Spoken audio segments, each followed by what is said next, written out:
Hola amigos, ¿qué tal? ¿Cómo están? Espero que se encuentren muy bien. Esta vez nos vemos en un pequeño videotest de 20 preguntas. Entonces, iniciemos. La pregunta número uno nos dice, ¿qué profilaxis antibiótica se usa en colecistectomía electiva por colecistitis crónica? Recuerden, en sí para las profilaxis en general, lo más usado es metronidazol, banco, cefazolina, amoxi o ninguna. Recuerden que banco es demasiado, metro no tiene nada que ver, amoxi por 7 días tampoco. Hasta incluso en la misma alternativa nos dice preoperatoria y profilaxis para una cirugía sería preoperatorio. Y además de la cefazolina es siempre de elección o en la mayoría de los casos es de elección como profilaxis. Entonces, venimos acá, la marcamos, corregimos y estamos en lo correcto. La explicación nos dice, la profilaxis con cefazolina, dosis única antes de la incisión, reduce infecciones del sitio quirúrgico en colecistectomías electivas. Pregunta número 2. ¿Cuál es la vía de transmisión más común de la conjuntivitis bacteriana aguda en la comunidad?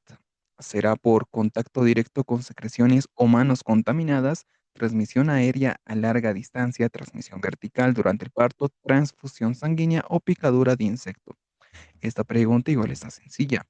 Simplemente la transmisión más común de conjuntivitis bacteriana. Transmisión a larga distancia, no. Vertical tampoco, sanguínea, nada que ver. Y picadura, mucho menos. Entonces, no es ninguna de estas. Lo correcto sí sería un contacto directo con secreciones humanas contaminadas. Sería lo más coherente. Entonces, lo marcamos, vemos, estamos bien.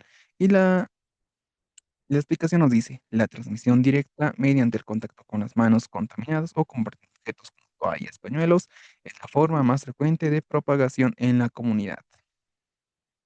¿Estamos bien? Continuemos. Pregunta número 3. ¿Qué complicación post-polipectomía requiere control inmediato? Dolor de cabeza, estreñimiento leve, sangrado activo, náuseas matutinas o fiebre aislada. Si es para polipectomía, debemos recordar que casi siempre será, o bueno, en sí es de las más frecuentes, incluso nos dice inmediato, o sea, en este momento, o lo más cercano a ese momento. Dolor de cabeza, no. Estreñimiento, no tiene nada que ver acá. Náuseas, en algunos casos lo puede considerar tal vez como complicación, pero no tanto así. Fiebre aislada, una fiebre quizás marcada, podría ser una explicación quirúrgica, pero la que sí es acá inmediata es el sangrado activo. Pospolipectomía, un sangrado es una complicación inmediata. Entonces, para verificar si estamos bien, la marcamos, vamos a corregir y estamos bien. La explicación nos dice, el sangrado activo tras resección es la complicación más frecuente y puede requerir hemostasia endoscópica inmediata con clips o inyección de adrenalina. Pregunta número 4. ¿Cómo se evalúa el impacto económico de un problema? Desde APGAR, análisis de costo-beneficio, control de folículos, medición del pH, biopsia endometrial. Esa pregunta está bastante sencilla. Simplemente nos dice para evaluar el impacto económico. El APGAR, la cantidad de folículos, pH, biopsia endometrial, obviamente no nos van a servir para evaluar un impacto económico, para algo de economía. El que sí nos sirve es la alternativa B, análisis del costo-beneficio. Entonces, la marcamos y estamos 100% seguros de que va a ser la correcta. Vemos la explicación y nos dice, el análisis de costo-beneficio estima el impacto económico del problema y de las posibles soluciones, comparando costos de intervención con beneficios, esperando en términos financieros y sociales y ayuda a tomar decisiones informadas. Pregunta bastante fácil. Pregunta número 5. ¿Cuál es la característica de la dermatitis de contacto alérgica tipo 4? Rinitis alérgica crónica, asma bronquial persistente, anafilaxia generalizada urticaria inmediata con prurito, eczema con vesículas tras 48 a 72 horas de exposición al alérgeno. Al decirnos tipo 4 ya nos dice que es algo retardado, que lleva su tiempo. Y de acá la única de todas esas alternativas, la que lleva su tiempo y no es ahora, es la alternativa E, ya que la urticaria inmediata, anafilaxis generalizada, rinitis alérgica está, va por ahí. Pero asma bronquial persistente, estas son de tipo 1, no son tipo 4. Incluso estas rinitis alérgicas de IgE. Así que en este contexto de dermatitis de contacto alérgica, el eczema sería lo correcto. Venimos acá, marcamos, corregimos y estamos bien. Y veamos lo que nos dice la explicación. Recuerden que a veces sí pasa que la explicación demora un poco en tardar, pero no es nada de qué preocuparse. Son cosas que pasan. Aún así, recuerden que en esta pregunta, más que todo por eso del tiempo, y además que eczema es una dermatitis alérgica de contacto. Y ya está. La explicación nos dice, la dermatitis de contacto alérgica es una hipersensibilidad tipo 4 mediada por linfocitos T, tras 48 a 72 horas del contacto con el sensibilizante, metales cosméticos, látex, se desarrolla en eczema con eritema, vesículas, prurito y escamas. El patch test identifica el alérgeno. El manejo incluye evitar el contacto, corticodistópicos y emolientes para restaurar la barrera cutánea. Pregunta número 6. ¿Qué meta de presión arterial materna se recomienda durante la gestación? Menor a 130/85, menor a 150/100, menor a 120/80, menor a 140/90 o menor a 160/100. Acá lo correcto es siempre recordar que la definición de una hipertensión en el embarazo es mayor a 140/90. Mayor o igual a 140/90. Entonces, si queremos tener una presión bien, que esté buena durante la gestación, será la alternativa de menor a 140/90. Más arriba ya es hipertensión en el embarazo. Entonces, venimos acá, la marcamos, seguimos y estamos bien. La explicación nos dice, el control de la presión arterial en mujeres embarazadas con diabetes. Acá nos dice durante la gestación. Es fundamental para prevenir complicaciones hipertensivas y proteger la salud fetal. El objetivo es mantener la presión menor de 140/90. Esto reduce el riesgo de preeclampsia y asegura una perfusión placentaria adecuada. Es importante evitar fármacos contraindicados en el embarazo, como inhibidores de la IECA y antagonistas, inhibidores de la ECA y antagonistas de los receptores de la angiotensina. El tratamiento antihipertensivo debe individualizarse según la condición materna y fetal. En conclusión, mantener la presión arterial menor a 140/90 con fármacos seguros en el embarazo previene preeclampsia y garantiza una adecuada oxigenación placentaria. Pregunta que no deben olvidarse, más que todo por la práctica clínica, que es importante esto. Pregunta número 7. Niño con hiperplasia suprarrenal congénita, no clásico, e irregularidad menstrual, aquí desde niña, irregular menstrual, ¿qué, qué prueba inicial es útil para confirmar la producción excesiva de andrógenos? TSH y T4 libre, electrolitos séricos, perfil lipídico completo, prueba de tolerancia a la glucosa, cortisol plasmático matutino y la 17 hidroxiprogesterona plasmática basal. Esta pregunta igual está sencilla, por más que nos digan a clásico, simplemente nos dice la prueba para diagnosticar esta hiperplasia congénita. De todas estas, no nos sirven muchas para ver realmente esto de la excesiva producción de andrógenos, excepto al ser congénita, debemos recordar que la única acá es esta, la 17 hidroxiprogesterona, el cortisol plasmático matutino, pero al final la 17 hidroxiprogesterona es de elección para diagnosticar la hiperplasia suprarrenal congénita. Entonces, venimos acá, la marcamos, corregimos pregunta y estamos bien. La explicación nos dice, en hiperplasia suprarrenal congénita no clásica con irregularidad menstrual, la medición de la 17-hidroxiprogesterona basal y su respuesta al test de ACTH confirma la producción excesiva de precursores androgénicos. El cortisol matutino evalúa la función global. Otras pruebas no detectan la enzima específica ni el patrón estroideo alterado. Pregunta clásica del coma. Pregunta número 8. ¿Qué protocolo se activa en un hospital al recibir un niño con sospecha de maltrato? Aislamiento sin investigación, aplicar vendajes compresivos, dar alta inmediata, iniciar reposo estricto, protocolo de denuncia y evaluación multidisciplinaria. Esta pregunta igual es sencilla. Lamentablemente igual es algo que pasa con relativa frecuencia en los centros. Aún así, debemos recordar que vamos a hacer siempre, siempre, absolutamente siempre, es el protocolo de denuncia y evaluación multidisciplinaria. Ahora, el peor de los casos sería que nos venga un niño con osteogénesis imperfecta y que nosotros pensemos en datos de maltrato porque es algo muy complicado de saber. Hasta no hacer exámenes, días, un TAC,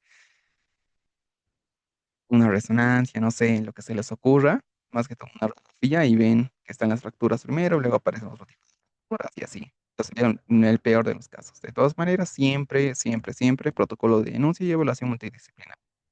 Entonces, vamos acá, marcamos, corregimos la pregunta. ¿Estamos bien? La explicación nos dice, ante sospecha de maltrato, se activa el protocolo de denuncia. Involucra a un equipo multidisciplinario, médico, psicólogo, trabajador social, para evaluar seguridad, documentar hallazgos y coordinar la intervención legal y social. Pregunta número 9. ¿Cuál es la recomendación de cribado para clamidia en mujeres jóvenes? Solo 6 síntomas cada 5 años, una vez en la vida, anual en menores de 25 años sexualmente activas, mensual. Pregunta igual sencilla. Clamidia en mujeres jóvenes. Solo 6 síntomas, obviamente no. Cada 5 años es demasiado. Una vez en la vida, mensual, mm, periodo muy corto. Sería anual y ojo que nos dice menores de 25 años sexualmente activos. Incluso mismo dar cuenta de que es la correcta, no sé si para mujeres jóvenes. Y tenemos una alternativa que se acerca demasiado. Corregimos, estamos bien y la explicación nos dice, las guías clínicas recomiendan un cribado anual de clamidia genital en mujeres menores de 25 años sexualmente activas, así como en mujeres mayores con riesgo.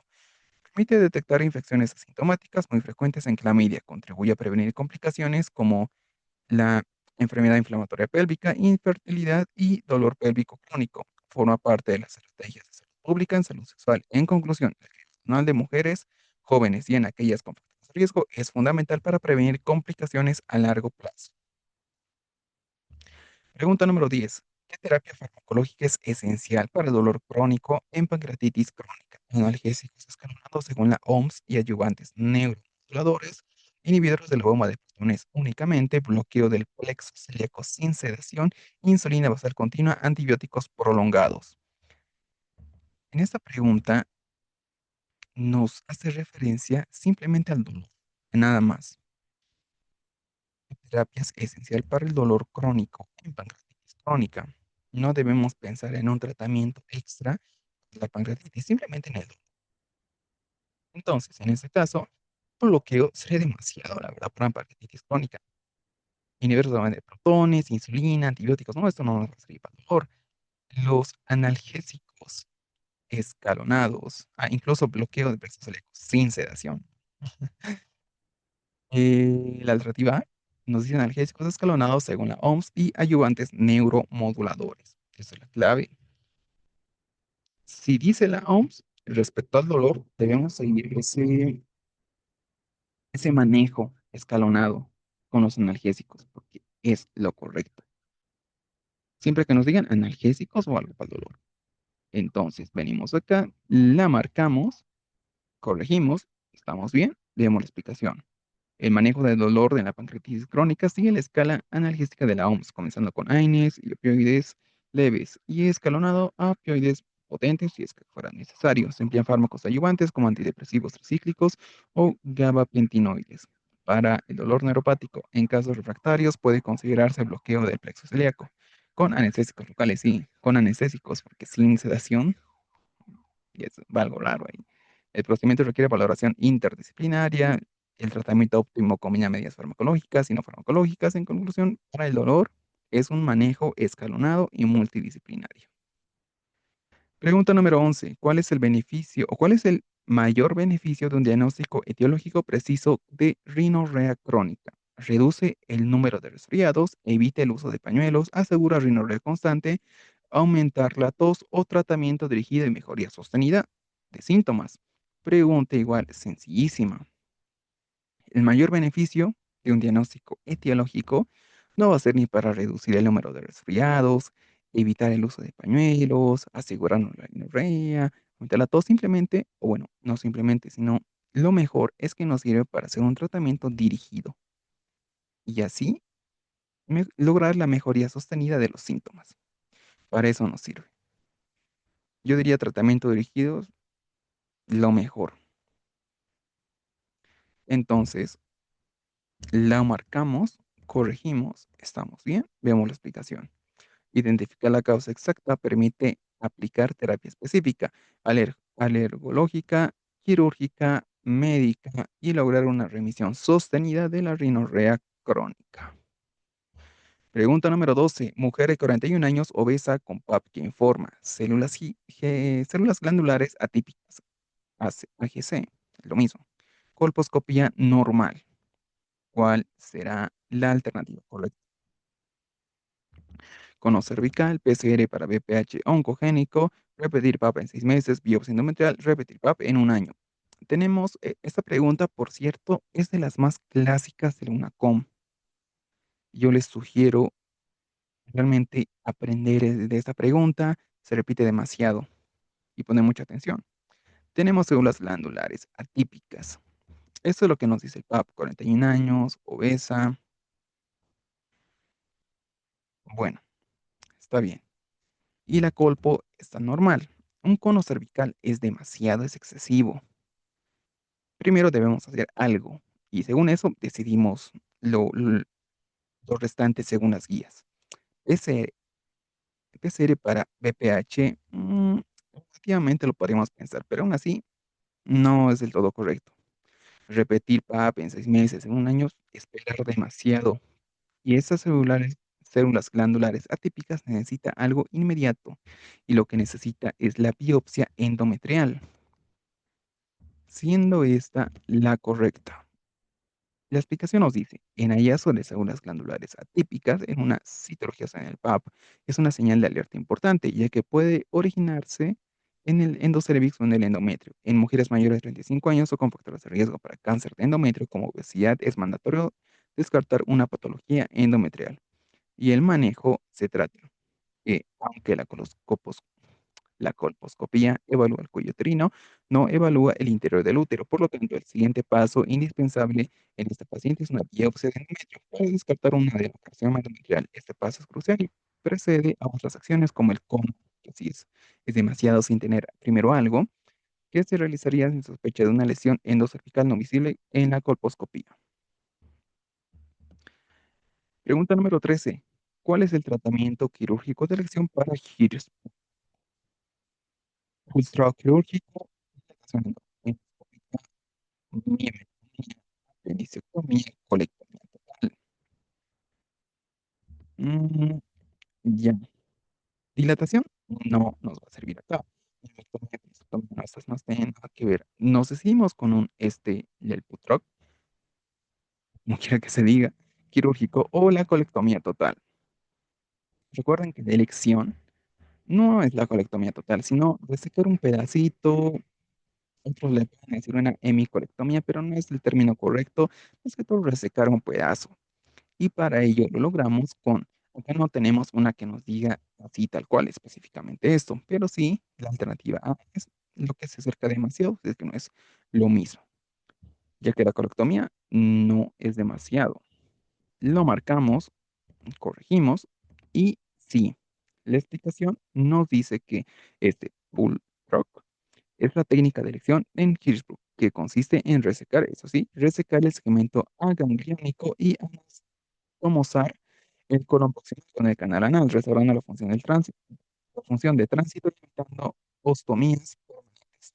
Muy correcto. Ese es el pregunta número 14. Tercera fila de 27 días con ictericia leve de pocos días. Peligro, una total de 7,2 y directa de 0,40. Será una hepatitis neonatal, ictericia hemolítica, hipotiroidismo congénito, ictericia fisiológica o atresia biliar primaria. Respecto a esta pregunta, no tenemos datos de transaminasas, así que hepatitis, no sé, no es. Ictericia hemolítica, ictericia fisiológica, a los 27 días. No, no son, no esos dos. Nos quedamos con la atresia primaria o hipotiroidismo congénito. El hipotiroidismo es raro, muy raro, pero puede venir con esos datos. La atresia primaria nos faltan datos. Por ejemplo, vómitos. Lo puedo ver. Más datos respecto a transaminasas que podría darnos fácilmente, pero no tenemos ello. Pensando en lo más típico, se podría decir, solo con estos datos, puede ser tranquilamente un hipotiroidismo congénito. Lo marcamos y si es. La ictericia que persiste más allá de las 2 semanas de vida es prolongada y siempre requiere su estudio. El diagnóstico diferencial será de predominio directo, la bilirrubina directa es de 0,40, lo que es menos de 20%. Total. Eso descarta causas colestásicas como la atresia biliar. Es un dato importante. Claro, porque acá es más directa es más indirecta. Causas de ictericia indirecta prolongada. Las principales a descartar son la ictericia por leche materna, la más común iberina, y el hipotiroidismo congénito. El hipotiroidismo congénito retrasa la maduración de la enzima UGT encargada de conjugar la bilirrubina, provocando una ictericia indirecta prolongada. Es crucial descartarlo por sus graves consecuencias en el neurodesarrollo si no se trata a tiempo. Entonces, otro dato también que nos puede ayudar muchísimo es esto del predominio, indirecto o directo. Y aquí sí, se me fue ese dato, pero igual llegamos a lo correcto. Pregunta número 15.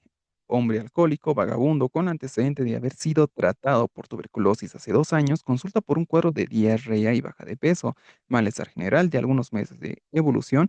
En su examen físico se aprecia índice de masa corporal de 16, hiperpigmentación de pliegues y melanoplaquias. En sus exámenes tiene potasio de 5,5, sodio de 102.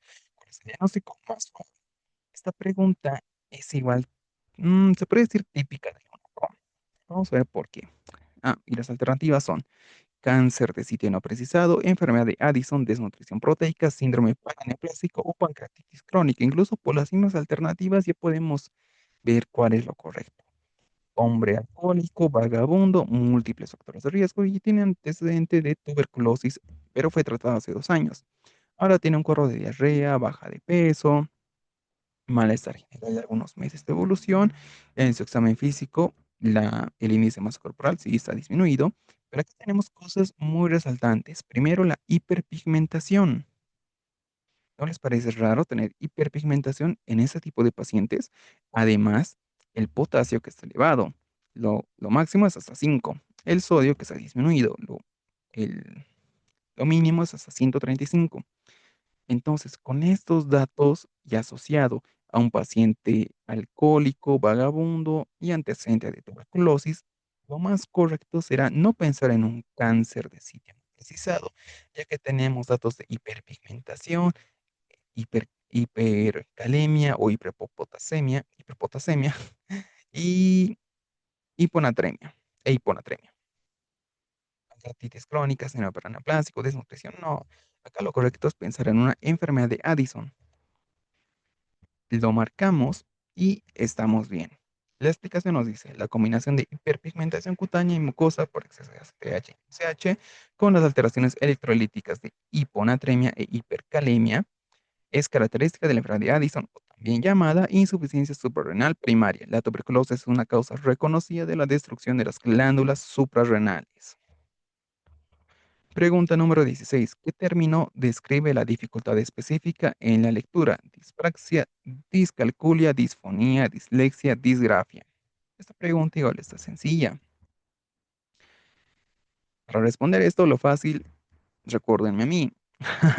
Yo a veces como que leo algo y no es, o me adelanto. Eso es clásico de la dislexia. Dispraxia, discalculia, esto recuerden que es el referente a los cálculos, ejercicios matemáticos, por ejemplo. Disfonía, disgrafía, obviamente ya son otras cosas. Marcamos dislexia, que es de la lectura, y estamos en lo correcto. La dislexia es un trastorno específico del aprendizaje que se manifiesta como dificultad persistente y significativa en la lectura, no explicada por un déficit intelectual, problemas sensoriales, falta de escolarización o factores socioculturales. Se caracteriza por problemas en la precisión, fluidez y comprensión lectora, así como en el reconocimiento de palabras y en la decodificación de símbolos escritos. Su origen está relacionado con en el procesamiento fonológico y en las áreas cerebrales implicadas en la lectura, lo que dificulta la correspondencia entre letras y sonidos. Aunque la dislexia no tiene cura, la intervención temprana mediante programas de enseñanza especializados, estrategias multisensoriales y apoyo escolar puede mejorarse efectivamente el rendimiento del lector y la autoestima del estudiante. Es fundamental un diagnóstico oportuno para evitar repercusiones académicas y emocionales a largo plazo. Entonces, pregunta sencilla. Pregunta número 17. Adulto de 40 años con hepatitis C crónica y proteinuria, 3 gramos al día. Presenta hematuria microscópica y disminución del C3. Biopsia renal muestra patrón TRAM-TRAM, o sea, hipercelularidad mesangial y dobles contornos. ¿Cuál es el diagnóstico? Pregunta igual que tiene su grado de complejidad. De todas maneras, con hepatitis C, bueno, está bien asociado. Proteinuria y hematuria. Esto ya, al tener hematuria microscópica, no nos dice que es dismórfica o algo así, pero ya podemos pensar en una glomerulonefritis. Ah, las alternativas primero. Enfermedad de cambios mínimos, nefropatía por IgA, nefropatía membranosa, glomerulonefritis membrano proliferativa tipo 1 o síndrome hemolítico urémico. Tenemos, aparte de la glomerulonefritis, disminución del C3, o sea, hay hipocomplementemia. La biopsia renal que nos da ese patrón, bueno, si sabemos de esos detalles, fácilmente podemos colocar la alternativa correcta, pero nos vamos a complicar un poquito.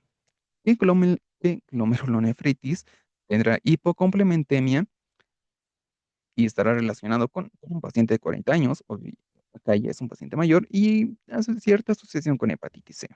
La de cambios mínimos, no, esta es una, va más relacionada al síndrome nefrótico. Síndrome hemolítico urémico va más en niños, y esta de cambios mínimos igual es más que todo en niños. La nefropatía membranosa, este es un síndrome nefrótico. La nefropatía por IgA sí está dentro de las glomerulonefritis, esta que es por IgA, depósitos por IgA. Y la membrana proliferativa igual es, pero acá hay algo que las diferencia, y esto es el complemento. Esta es normo y esta es hipo. Entonces, la alternativa correcta, haciendo un análisis un poco más completo, sería la glomerulonefritis membrana proliferativa. Y estamos en lo correcto. El cuadro descrito es característico de una glomerulonefritis membrana proliferativa tipo 1, asociada a una infección crónica por hepatitis C. O sea, es una asociación en sí, si lo quieren ver de otra manera. Esta entidad, en esta entidad la biopsia muestra hipercelularidad mesangial, engrosamiento de la pared capilar y la presencia de dobles contornos tram-tram en la membrana basal glomerular, visibles con tinciones especiales como paz o plata. Estos cambios mínimos se deben a la interposición de células mesangiales y material de la matriz en la membrana basal como consecuencia de depósitos subendoteliales de complejos inmunes. ¿Ven que es algo complejo? La clínica combina proteinuria importante, a veces nefrótica. Acá, al decirnos 3, sí nos diría que es nefrótico, en rangos nefróticos. Hematuria microscópica, esto ya nos dice que es glomerulonefritis y consumo de complemento. Acá hay la C3, hipocomplementemia. En el contexto de hepatitis C suele asociarse a crioglobulinemia mixta que contribuye al daño glomerular. El tratamiento incluye manejo de la infección viral con antivirales de acción directa, control de la proteinuria con IECAS o a la 2 y en caso grave terapia inmunosupresora. Pregunta número 18. ¿Qué indicador epidemiológico estima la proporción de muertes en menores de un año por cada 1.000 nacidos vivos? Mortalidad neonatal tardía, tasa de mortalidad infantil, tasa de fecundidad, letalidad hospitalaria o tasa de mortalidad materna. Pregunta igual, muy sencilla. Si nos habla de la proporción de muertes menores a un año, nos habla de neonatal, no es tampoco, hospitalaria menos, mortalidad materna, no está relacionado con ella.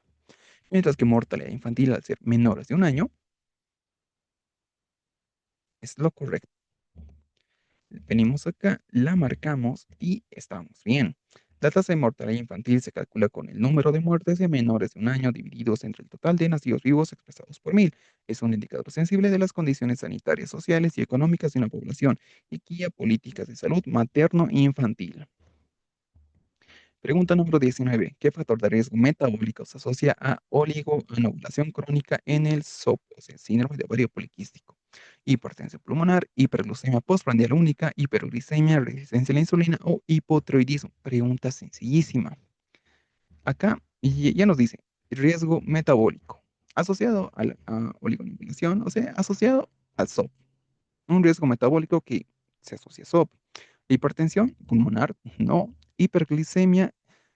Hiperglicemias podría ser, pero acá nos dice postprandial única, entonces la descartamos. Hiperglicemia tampoco, no tiene nada que ver. Hipotiroidismo, no. La resistencia a la insulina, sí es lo correcto.